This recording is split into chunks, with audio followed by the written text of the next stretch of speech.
struggling to get live. So I'm glad I'm here and live. So we're going to get started just in a moment. Thank you for joining me. If you're here already, it's great to see you. Today we're going to do something a little bit different. From my last live, which was really explaining what life coaching is. This time, we're going to go into a little bit of a deeper understanding of what it is to have a session in life coaching. So, I'm going to kind of go through some practical steps with you today, what that looks like, how you can benefit from life coaching, and what that would look like for you. My name's Gemma Sayer and I am a Love Your Life coach. You can catch me on www.lyl-lifecoaching.co.uk. Please pop over and have a look at all the different aspects of what the website has to offer. You can book sessions with me there. You get your first 30 minutes for absolutely free, and that's just to make sure that the chemistry is right and coaching is right for you, and I'm the right coach for you as well. So pop over to that website and see if it actually benefits you in any way, and I hope it really does because I truly believe in it. So we're going to go into some details about life coaching, and as always I have notes. So just to let you know, there's parts of it where I'll try not to be robotic, but actually I do use notes to keep me on track if nothing else. So just to introduce myself, I'm Gemma Sayer and I am a life coach. I've been life coaching for about 3 years, and it really did come out of the pandemic where I closed my salon and I'd started to become a life coach. I did all my official training, and over the last 3 years, I've just been building that up. I do work elsewhere, so I also work for a company called RSK, in which I'm the senior sales executive for them as well. So it really is me building this up, and I am offering at the moment sessions on a Saturday for half price. So do go over to the website and have a look and see what that looks like. So let's get started. Also, if you do pop over to the website, do have a little look at my social media because I do have videos on YouTube. And if you do, please subscribe and like and interact with this video. Press all of those reactions because it really does help me an awful lot in getting this awareness out there. Now, normally I niche down on I'm a breakup coach, and what that means is I work predominantly on identity. Relationship coaches are completely different from breakup coaches because relationship coaches deal with the relationship, where a breakup coach deals more in the identity post breakup. So there is always a point, especially with a significant bond, where you feel like you need support. You're not sure where things are going to go next, and it does take a little bit of time for you to kind of find your place again in the world. And what I do is I support you in that. Now, when I talk about breakups, I'm not just talking about romantic relationships. I'm also talking about breakups sometimes from yourself, if you know what I mean by that. Also, significant bonds. It could be family, it could be a job. It's just this point in your life where you feel lost and you're not quite sure where the next step is. That's when I come in. So let's get started. I previously did a webinar for Becky Godfrey, and you can check her out, beckygodfrey.com, where I did a full webinar on the art of healthy relationships. And I'm taking some aspects from that webinar into this session today. So please go and check that out as well. You can see that on my YouTube, or you can go to beckygodfrey.com to check that out as well. So let's talk about the importance of personal growth. Now, a lot of people sometimes find it very intimidating to look at the self and look at yourself at where you are at this point in your life and how to move forward. And I wanted to show you that some of the value that that can bring by looking at your personal journey. So it enhances understanding and emotional connection because a lot of the time when we misunderstand ourselves or we've been socially conditioned or there's been coercion, sometimes we have a real lack of understanding about the emotional connection that you have with yourself and really understanding what that means. It can improve communication and also conflict resolution as well within your life. So we're talking about assertiveness, putting in boundaries, and what that looks like for you. Because again, we talk about this quite a lot as buzzwords. These are really big buzzwords, and actually it's really important that we look at it as a version that suits you, that works for you. Build self-confidence and self-esteem. There is no end. And I spoke previously about how my experience with coaches at every stage of my life has really helped me to boost my confidence and my self-esteem and get me to where I am today. So it helps shed toxic beliefs and behaviors, and we're going to talk a little bit more about behaviors in a moment, and also values, and boosting that confidence within those beliefs. So the ones that you need to keep, we keep strong, and maybe the ones that aren't working for you anymore, we don't really want anymore, so we get rid of those. And it promotes growth within yourself. So when we talk about personal growth, we're talking about getting you from one phase to another, but always looking at moving upwards, inclining. And we're talking about the emotional, mental, spiritual state that it can positively impact you from an emotional, mental, and spiritual point of view. And it really does contribute to your growth and well-being, and that word growth really does come up a lot. And so when we talk about toxic beliefs, we can also be talking about limiting beliefs as well. And a lot of the time, these are beliefs that are set within you that really aren't helping you anymore. They're not there to support you anymore. They're just frustrations, and they're just there to hold you back. And what uh, life life coaching will do is it will support you through that.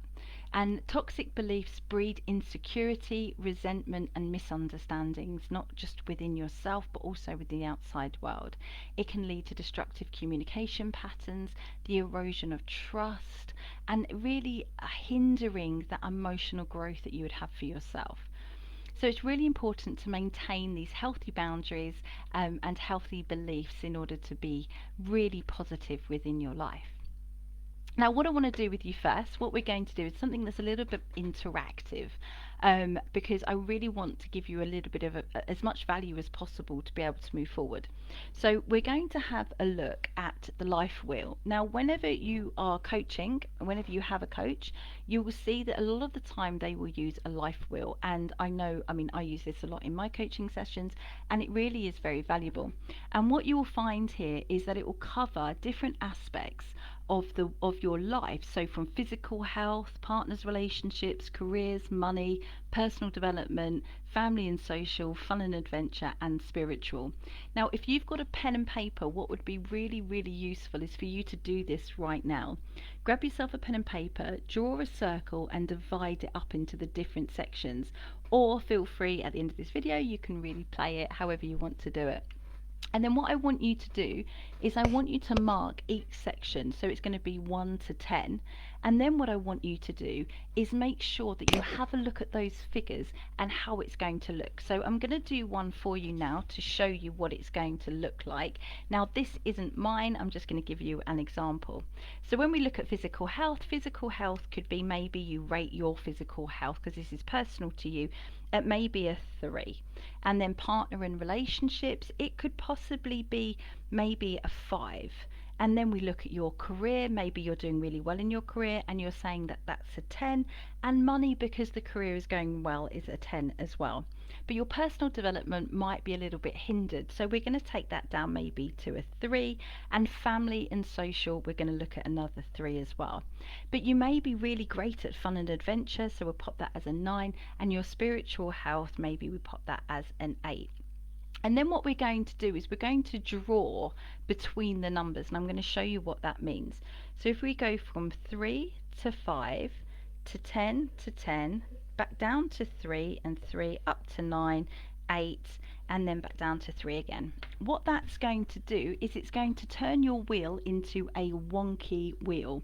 So you can see when all of these are a 10, it means that your life is going smoothly and we've got nothing to worry about. But when your life starts to look a little bit like a wonky wheel, we know there are aspects of the life that needs to be addressed. And so then what I want you to do is we've got from 1 to 3, we're going to pick maybe the lowest numbers, the ones that you really want to work on. So for here it would be physical health and well-being. Maybe we want to look at partner and relationships. And also we're going to have a look at family and social. And then what that does is that allows your coach, or you can do this yourself, to really understand that those are the areas that you specifically want to be working on. If I can get my pen in the right place, you specifically want to be working on. And that's going to give you a really, really open aspect of your life, a really good idea of where you want to start, because sometimes when we look at moving forward, we look at life, it can really be quite tumultuous and it's too much to try and figure everything out in one go. So by taking parts of the life wheel and going, what's working, what's not, we can really start to work on those parts first, and hopefully the wheel then starts to become a really solid wheel that can, really move you forward. Thank you, Amnesty. I can just see you've joined. Love the life wheel. Do this for myself once a quarter. See, it just works, and I know this is something that Amnesty, I was going to mention you actually today, because Amnesty is Versa Collective, so she is a coach herself, so do go and check out her Instagram as well.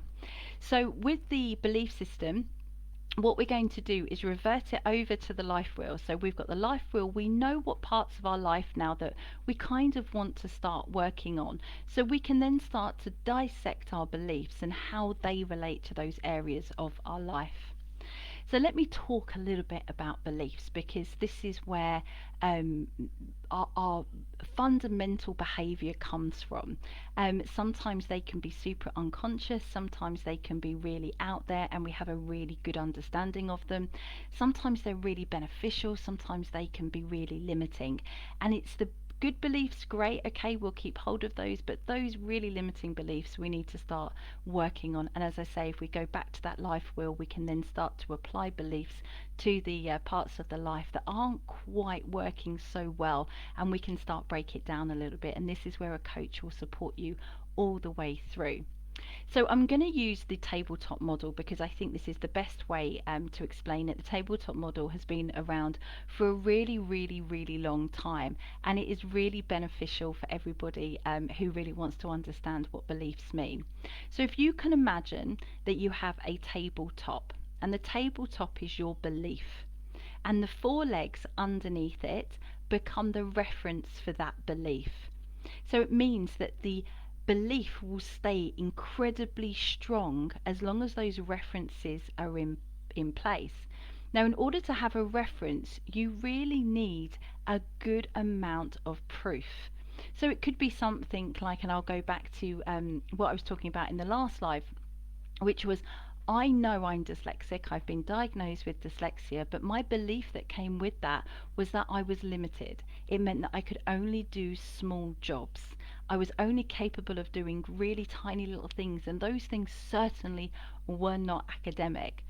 So I started to reference that belief. Okay, so I'm dyslexic, I can't do very much, which means that they were referenced by the fact that I was told at school that that was the case. Okay, social belief, tick that box. That was a really solid bit of proof and reference. When I conversed, it was brought back to me time and time again that sometimes the way that I spoke was a little bit confusing. There we go, another reference and a bit of proof for that belief. And it goes on and on and on, because what we do is we look for that proof so it can really make that belief nice and solid. Now, if we don't look at those beliefs, we don't start taking them apart and going, well, actually, I do really well conversing. Maybe just in that one instance I was tired, maybe there was something that wasn't quite right that day, or maybe I didn't understand the subject matter as much as I could have done. And then you start to look at those references and that proof, and it makes the table a little bit shaky. So once we start breaking down those reference legs, we can actually start to take the table apart. Obviously, this not just goes for limiting beliefs, but it also goes for what is a positive belief as well. But when we look at the tabletop model, we're looking at it from a strong reference point of view. There has to be strong references for our beliefs to be in play. So if we don't rise to the occasion, we fall to our highest level of preparation. Now, what beliefs do is they become really strong motivators. When you start to talk to people and you have a good understanding of beliefs, what then tends to happen is you tend to hear the beliefs coming out in conversation. So you then start to acknowledge that those beliefs are there. And once you start to acknowledge in other people, then you can hear it within yourself as well. So, in times of crisis, stress, or challenge, people tend to default to their practiced and prepared behaviours. So, whatever beliefs that we have within ourselves, they're our habits, our skills, the groundwork that we have created to really look at our performance in high stress situations. So, whatever you believe becomes a habit of behaviour. So, if you believe you are not good enough, guess what? You're going to strengthen it time and time and time again, and you are really going to make that belief something incredibly strong. And then when a little bit of pressure is put on you, what's going to happen? You are going to fall back to that belief because we fall to our highest level of preparation, which is our habits, and then that's what we put forward. And then we can get stuck in that cycle of belief and then really reaffirming that belief, looking for every reference to reference that belief to then keep on going through that cycle. Consistent practice of patience and effective communication can help with looking at those beliefs. Talk to people, really start to listen to yourself, listen to the way that you understand yourself, how you view yourself, what's coming out of you. This is where you start to then become what I'd like to refer to as the observer. Lots of people use this. It's pretty well known now. And when we talk about the observer, we're talking about 3 different types of consciousness. I know I'm giving you a lot of information, so obviously feel free at any time just to take a break, grab a cup of tea and come back, because you can watch this on replay. But also do make sure you're hitting all those reactions as well. So when we look at the 3 different types of mind, we're looking at the conscious mind, which is the mind that we see the world in, and this is the part where we take in sensory input, deliberate thinking and reasoning.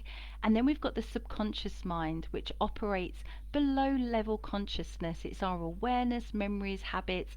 It's what we've got locked in there. It makes us do things which are automatic every day. But we've also got a part of ourselves that's also called the observer. So when we live in the conscious mind, it can be classed as ego, that we're living in the ego.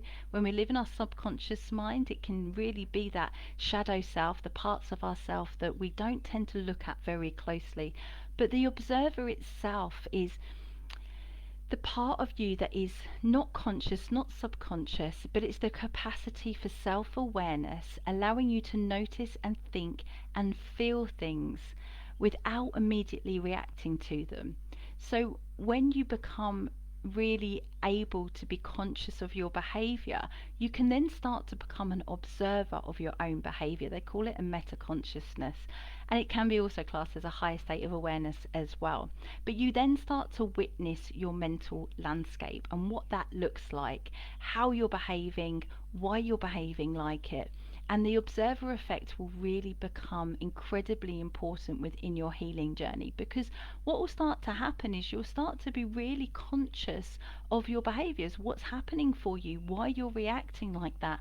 I don't know will be completely eradicated out of your vocabulary.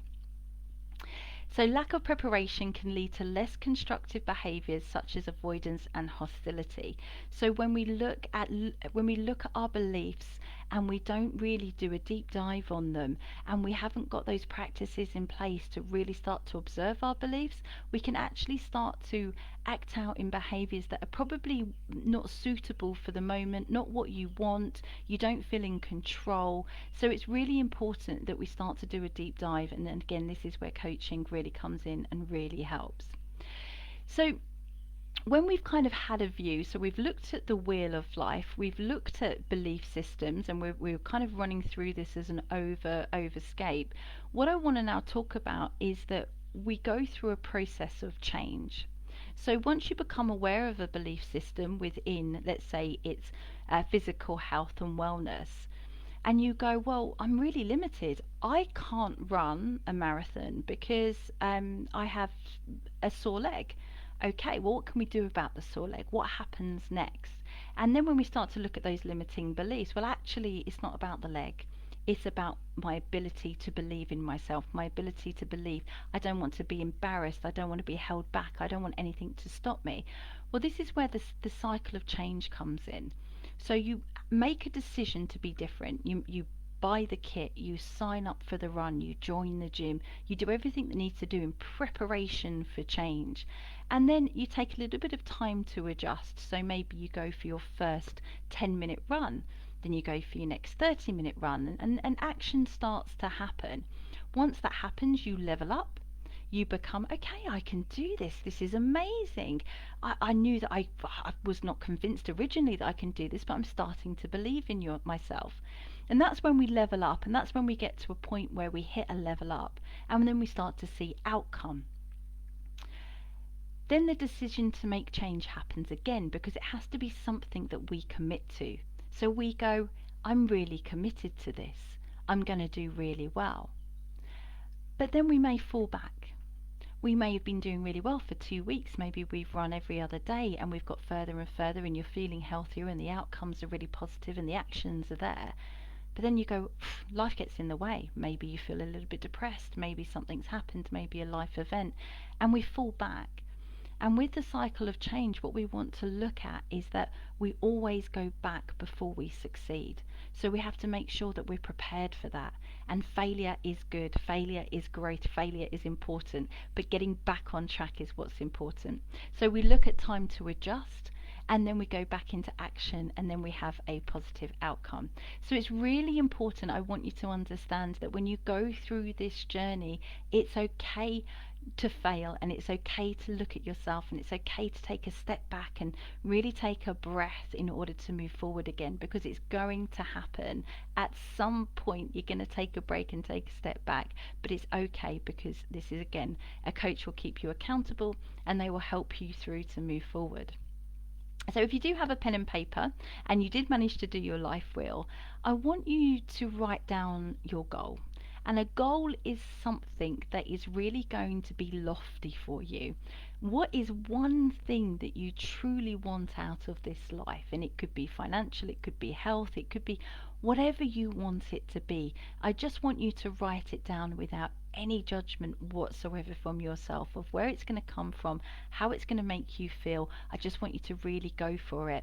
What is something you truly long to have for in your life? And if you write that down now, and I want you just to write it on a little piece of paper and just keep it with you for a little bit.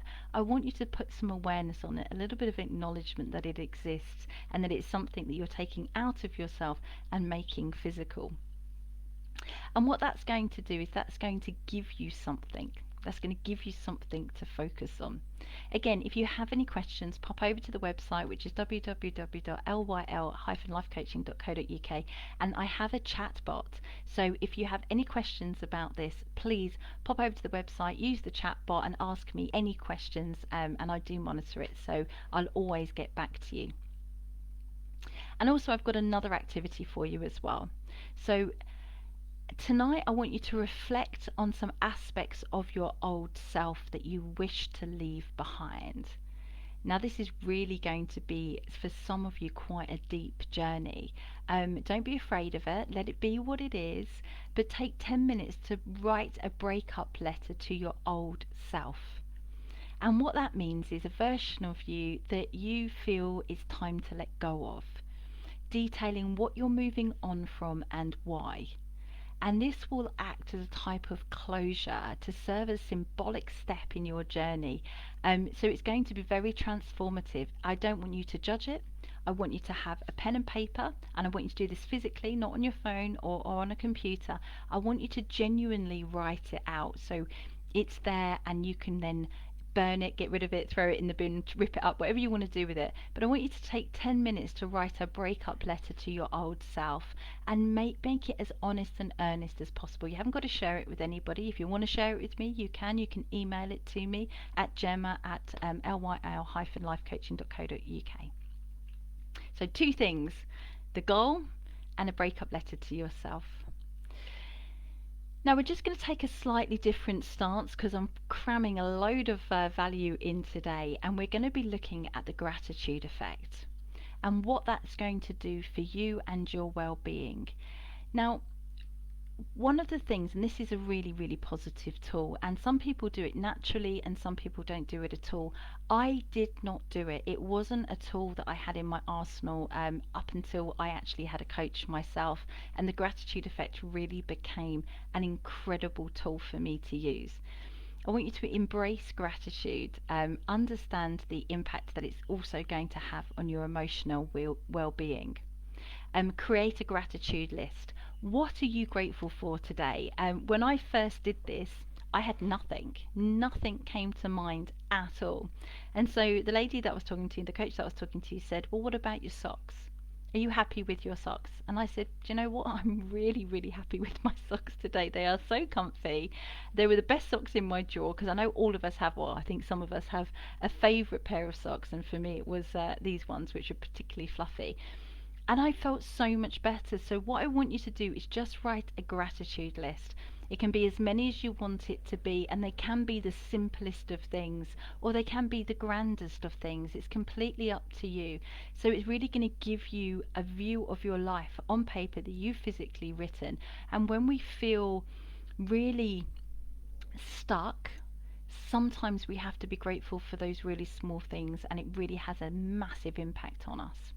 So it's going to create a mindset shift from stress to positivity, because when we are in our stress head, we tend to forget those things, those small things that we're grateful for. Again, another one of mine is certainly my bed. I've made my bed my literal palace, and so I'm super grateful for it. My children, Simon, and obviously lots of other things as well. So write that list and then see how it makes you feel looking at it. But it also have a ripple effect, because when you become grateful for your life and the small things that are happening, it will then start to have a ripple effect on the rest of your life. So just taking another pause, because I'm moving on. So do ask any questions that you might have. Please feel free, as I say, to use that chat bar on the website. So when we move on to the next phase, another part so that carries on from gratitude is forgiveness. Forgiveness is not about accepting bad behavior, but it goes hand in hand with gratitude, because what happens when we start to forgive is we start to release. It's about freeing yourself from an emotional burden. It could be anger, resentment, pain. It could be something that somebody's done to you. It could be that something that you've done to somebody else that you are struggling to forgive yourself for. Because when you forgive, you're choosing to let go of negative emotions, which can be incredibly liberating and empowering. And that's what I want you to take from this, is that when we start to liberate ourselves, we start to create space for ourselves, and it really has a really strong impact on how you move forward in your life. Because when we forgive, we start to take away the rocks out of our backpack that have been weighing us down, because life becomes incredibly difficult when we're moving through life with all of these rocks in our back.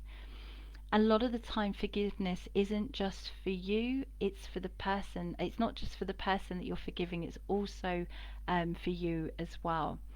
So there's lots there about forgiveness that can be really important. And one of my favourite quotes is, "To forgive is to set a prisoner free and discover the prisoner was you."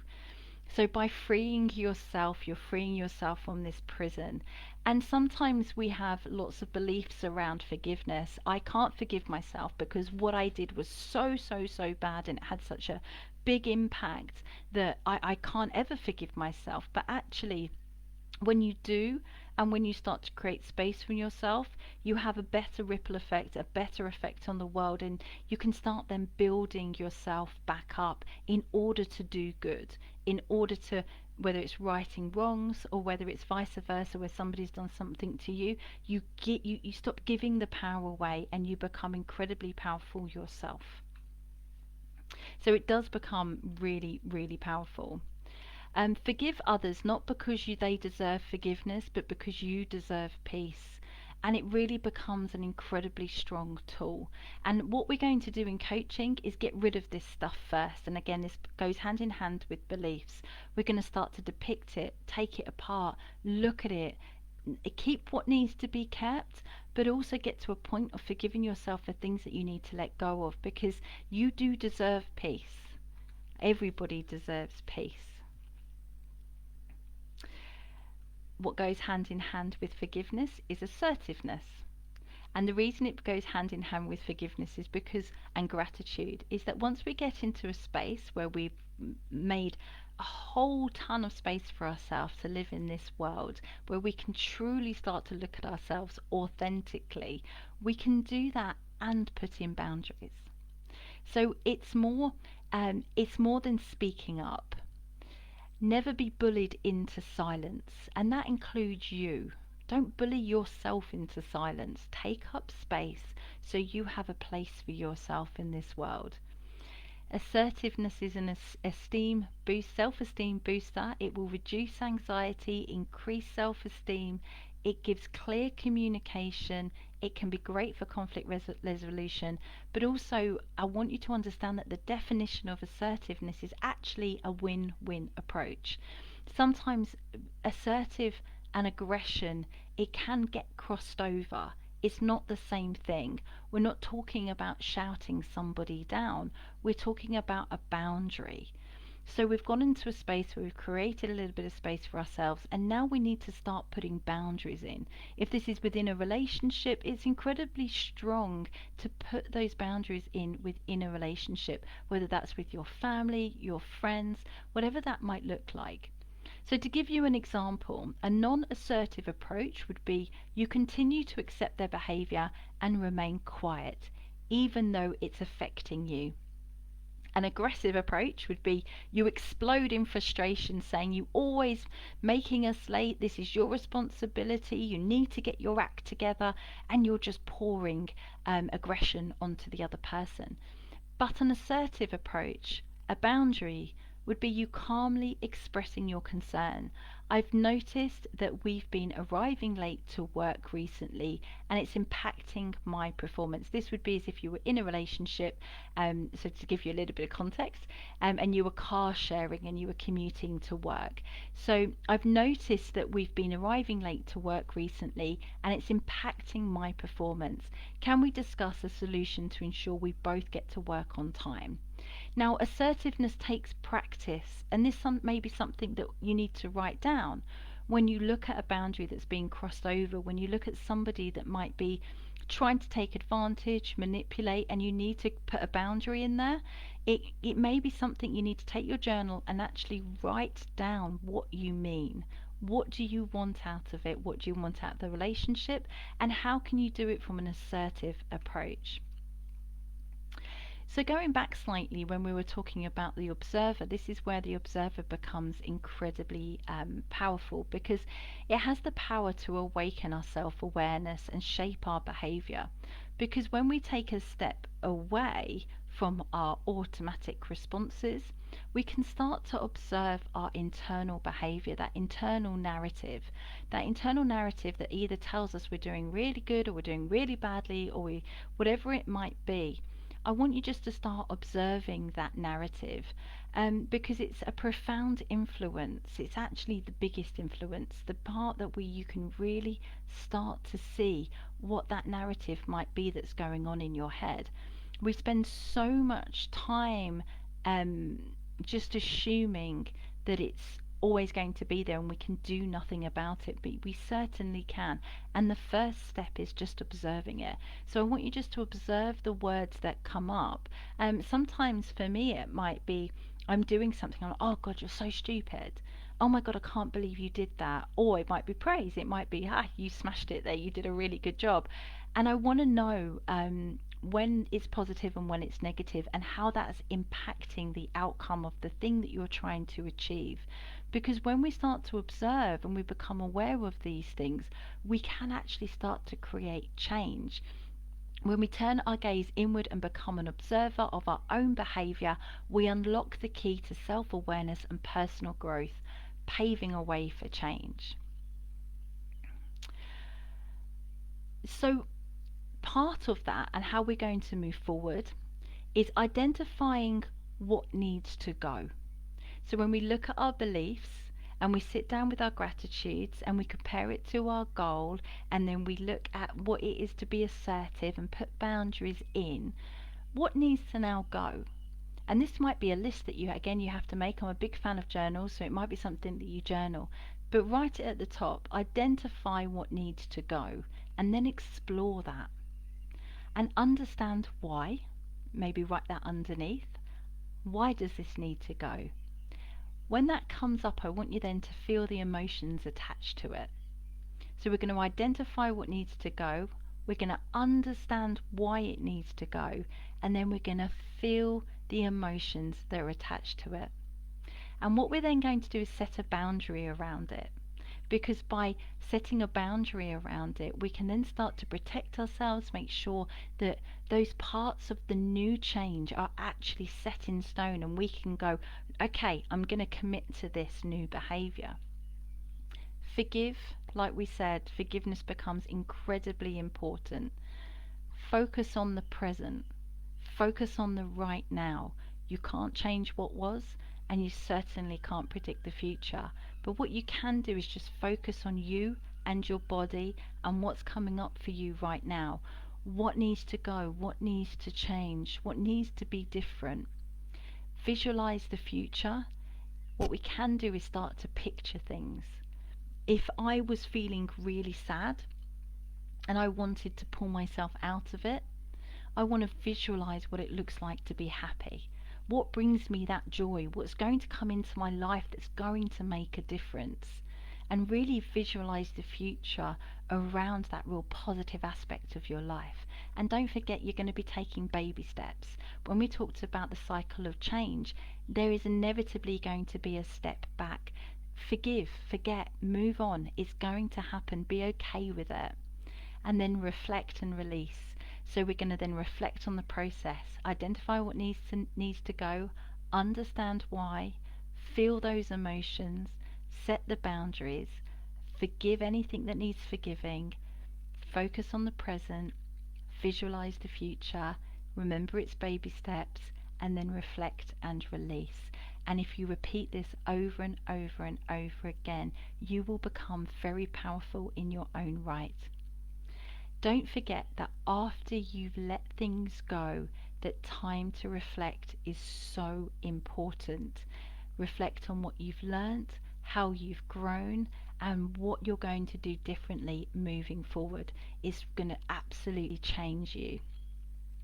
Because as snakes shed their skin and butterflies transform, we must shed old beliefs and toxic habits, and that's really going to help us to be healthy and progress. And it's okay to let parts of yourself go.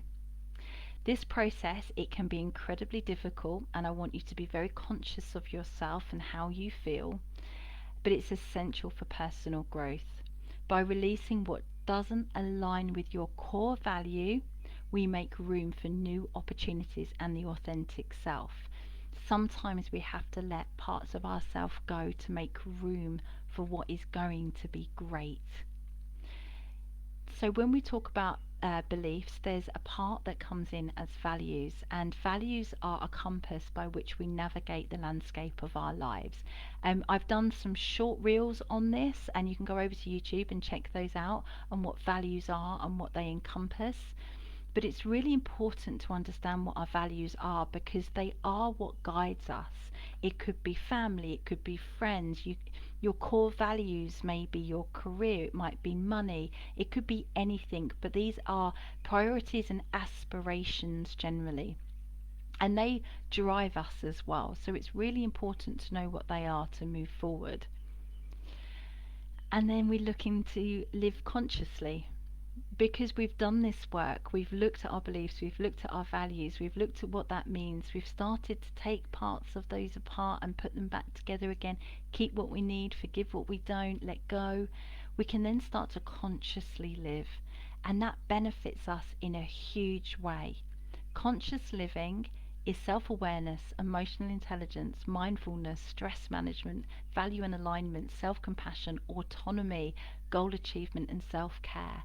Because you're living in the present, you're living in the moment, you're living consciously connected to yourself, and it's going to really pick you up and help you to move forward, because when we understand where we're coming from, we can certainly understand where we're going. It's going to be interplayed, so there's going to be lots of beliefs. Now, I normally say write down your top three. It could be cultural background, family and upbringing, education.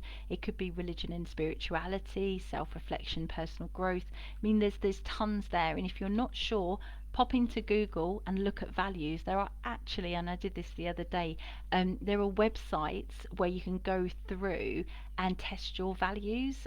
So it will come up with your top three values for you by answering some questions, and they're really good as well. So if we look at ethical and moral values, we're looking at honesty, integrity, kindness, compassion, fairness, and justice. So there are some ethical and moral values that you might hold, and for you it might be honesty and kindness are two of your most valued compasses. Social values might be your community, your friendships, your family.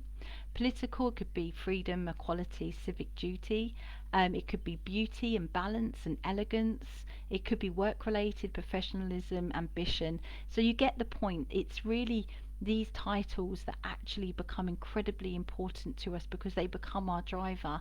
And when we don't acknowledge them along with our beliefs, literally we are just living unconsciously, which means that when we get sad and when we get really caught within our own problems, what we don't tend to do is live consciously to be able to work that out, and that's what this will do for you, which means that you start to live in the I. How do I feel about this? What do I want to do about this? If I could be anywhere right now, where would I be? You start to tap into yourself, and it's a tool that will make you super aware of your thoughts, feelings, and actions. And again, this is part of the internal observer that I was talking about earlier. The I tool becomes a really strong tool to live consciously. And sometimes it goes against our beliefs, because if your belief is my partner comes first, tapping into the I tool can be actually quite challenging and quite confronting. So when we ask I, what does that feel like? What's coming up for you? Maybe you have maybe you've put your partner first because you don't believe you're important enough. Maybe the value isn't there for yourself, and or maybe it's just the way you've been brought up, but you don't truly believe it. Or maybe it is, maybe it's just what's important for you, and that's okay too. But living in the I and asking yourselves, how do I feel about this? It taps into the real you, how you feel and act, and how you want to move forward about it.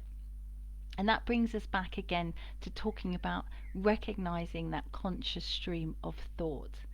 So really looking at yourself from that observer point of view, and when I said earlier on about it coming out in conversation, throughout the day become aware of what's the ongoing stream of thoughts and emotions, and how does that influence your mood and behavior, because I can swear to you that they are connected. What you say to yourself, what you feed to yourself, is certainly what's going to be happening in that stream of consciousness. But when we start to observe that stream of consciousness, we can start to play with it. We can start to make really simple changes. Remember, baby steps. So pause and observe. When you catch yourself in a really reactive thought pattern or emotional state, take a moment to pause. Imagine stepping back and observing these thoughts and emotions as if you were an outside observer. I use my journal for this a lot, and I write it down. Sometimes it's really difficult when you're caught in the moment and the last thing you want to do is sit down and journal. But actually, when you go back and you fall back to your highest level of preparation, what we spoke about with the beliefs, that might actually end up being the habit that you form that makes a really positive outcome. Acknowledge without judgment. Do not judge yourself. This is not judge and jury and executioner here. This is you just starting to really get to grips with what you're thinking and how you're behaving.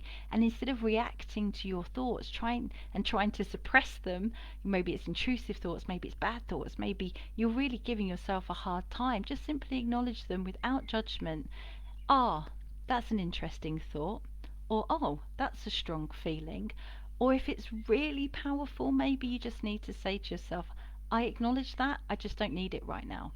So you start to really almost put boundaries in with yourself as well. And then reconnect with the I. In the moment, you are not entangled in the thought or emotion. That's when you are connected to the I, in the moment of observation, you are not entangled in thoughts and emotion. That's when you are connected to the I, your true self. It's a place of pure neutral observation, completely free from judgment. And again, when you're in coaching, this is encouraged, connecting with the I, asking yourself how you feel in that moment, and make a conscious choice then. When you've said to yourself, well, actually, I'm not that bothered, I'm just used to being really triggered by this thing, so I'm actually going to have a really calm response to this.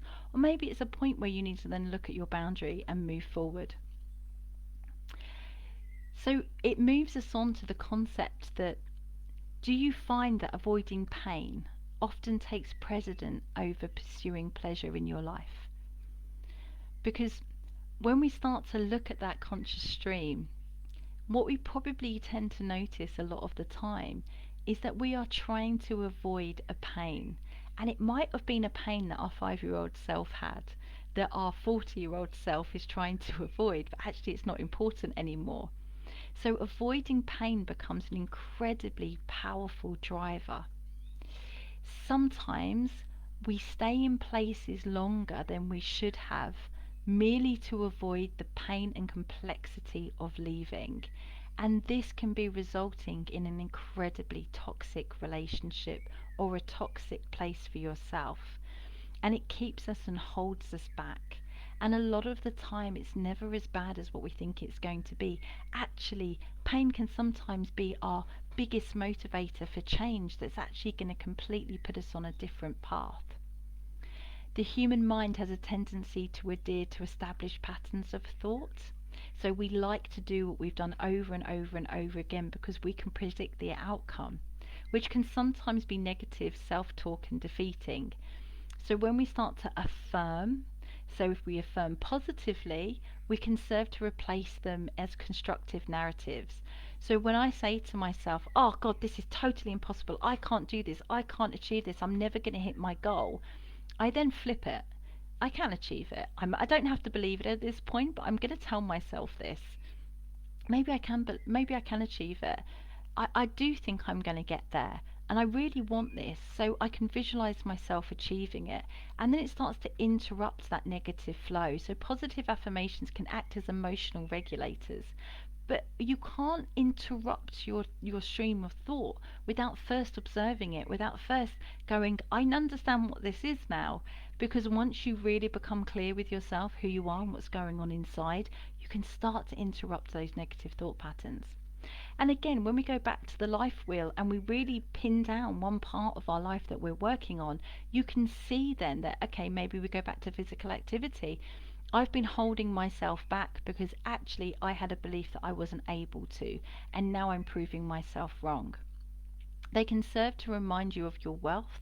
So positive affirmations can really be strong in looking at your worth, your abilities, and really reaffirming those goals for yourself, especially when you're facing challenges. Because when we go back to our highest level of preparation, our habits, if we're negative about that thing, then that's what we're going to fall on. So we have to strengthen the positive habits.